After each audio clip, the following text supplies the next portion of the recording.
So hello friends, মোৰ নাম চন্দন। আপুনি চাইছে Assam driving school YouTube channel. So friends, আপুনি গাড়ী ষ্টিয়াৰিং কেনেকৈ ধৰিব লাগে নাজানে নেকি? তো friends, যদি আপুনি নাজানে তেনেহ'লে মোৰ এই ভিডিঅ'টো একদম শেষলৈকে চাই থাকিব।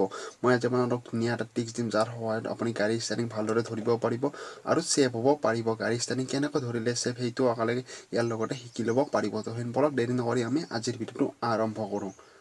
গাড়ী ষ্টিয়াৰিং ধৰাৰ এটা সহজ উপায় হৈছে আপুনি গাড়ী ষ্টিয়াৰিং কেনেকৈ ধৰিব। গাড়ী ষ্টিয়াৰিং ধৰিবলৈ হ'লে আপুনি 9:15 তাৰমানে 9:15 যেতিয়া আমাৰ ঘড়ীত হয়, আমাৰ ঘড়ীবিলাকত 9:15 যায়। তো তেনেকৈ আপুনি গাড়ী ষ্টিয়াৰিং ধৰিব লাগে। আগৰ পুৰণা গাড়ীবিলাকৰ কথা মই ক'ব যোৱা নাই। যিবিলাক নতুন গাড়ী আছে যিবিলাকত এয়াৰবেগ আছে, তো যিবিলাকত এয়াৰবেগ নাই সেইবিলাকতো কোনো কথা নাই। কিন্তু সেইবিলাকতো যদি আপুনি 9:15 এনে 9:15 বুলি আপুনি ভাবি ধৰে গাড়ী ষ্টিয়াৰিং, তো তেনেকৈ ধৰিলে আপোনাৰ বহুত বেছি ছেফ হ'ব পাৰে। তো কেনেকৈ ছেভ হ'ব মই আপোনালোকক দেখুৱাই দি আছোঁ।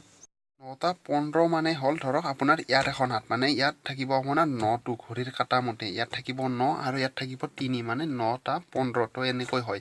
তো ইয়াত 9:15 মানে আপুনি কি কৰিব, ইয়াত এখন হাত ৰাখিব, ইয়াত এখন হাত ৰাখিব। তো এই দুইখনিত এনেকৈ দুখন হাত ৰাখি আপুনি গাড়ী চলাব। তো ইয়াত আপোনাৰ হাত ৰাখিলে প্ৰথম ছেফটিটো আপোনাক কৈ দিছোঁ কি, আপোনাৰ যদি ক'ৰবাত কিবা অকস্মাত হৈ যায় তো তেতিয়া আপোনাৰ কি হ'ব, ইয়াত এয়াৰবেগ থাকিব। তো সেই এয়াৰবেগটো আপোনাৰ প্ৰপাৰ কাম কৰিব পাৰিব। তো এই এয়াৰবেগটো যদি আপুনি গাড়ী ষ্টিয়াৰিং এনেকৈ ধৰে, তো চাওক আপুনি এতিয়া নিজে ভাবি চাওক আপোনাৰ গাড়ী এয়াৰবেগে কেনেকৈ কাম কৰিব। কিয়, কাৰণ ইয়াত আপোনাৰ হাতখন আছে, আপোনাৰ ইয়াত হাতখন থাকিলে এয়াৰবেগটো খোল খাবই নোৱাৰিব। যদি আপুনি ইয়াত এখন হাত আৰু ইয়াত এখন হাত দি আপুনি গাড়ী চলায়, তো তেনেহ'লে আপুনি কি হ'ব, আপোনাৰ ছেফ হ'ব পাৰিব, আপুনি বহুত বেছি ছেফ হ'ব। তো বহুত বেছি কেনেকৈ ছেফ হ'ব, ইয়াত এই দুখন হাত দিলে এয়াৰবেগটোৰ এইখিনি জেগা আপোনাৰ সম্পূৰ্ণ ফ্ৰী হৈ থাকিব, মানে আপোনাৰ হৰণটো সম্পূৰ্ণ ফ্ৰী হৈ থাকিব। আৰু ইয়াত যেতিয়া আপুনি হাত দি বা ইয়াত এখন হাত দি আপুনি গাড়ী চলাব, তো তেতিয়া আপোনাৰ কি সুবিধা হয়, আপোনাৰ যিডাল ছিগনেল আছে, আপোনাৰ এইটো ফালে যিডাল আপোনাৰ ছিগনেল আছে, তো এই ছিগনেলডাল আপুনি অতি সহজে আঙুলিৰে লাগ পাব। মানে এইডাল আপুনি অতি সহজে আঙুলিৰে লাগ পাব, য'ত আপোনাৰ অতি সহজ হৈ যাব আপোনাৰ লাইটবিলাক ইউজ কৰিবলৈ, ছিগনেলবিলাক ইউজ কৰিবলৈ। আপুনি সৌ হাতখনেৰে এইবিলাক অতি সহজত লাগ পাই যাব। যদি ইয়াত হাত দি চলায়, তো আপুনি নিজে ভাবি চাওক আপুনি কেনেকৈ ইয়াত লাগ পাব। ইয়াত হাত দিলে আপুনি হাতখন আৰু নিশ্চয় ইয়ালৈয়ে আনিব লাগিব। আৰু ইফালে চাওক, ইফালে এইডাল আছে উইপাৰ।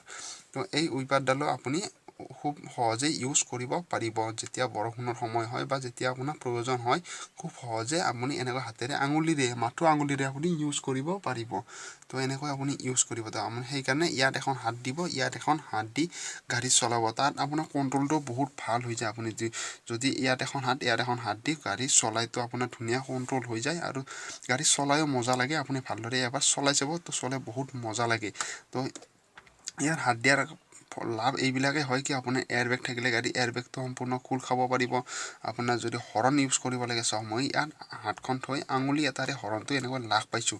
তো এনেকৈ আপুনিও লাগ পাব। তো এনেকৈ আপুনি ইউজ কৰিব হৰণ, আপুনি এনেকৈ হৰণ ইউজ কৰিব পাৰিব। আপুনি গাড়ীৰ লাইট ইউজ কৰিব পাৰিব। তো ফ্ৰেণ্ড, নিশ্চয় বুজি পালে কি কেনেকৈ গাড়ী ষ্টিয়াৰিং ধৰিব লাগে, কি লাভ হয়। আৰু ভুলতো আপুনি ইয়াত নধৰিব।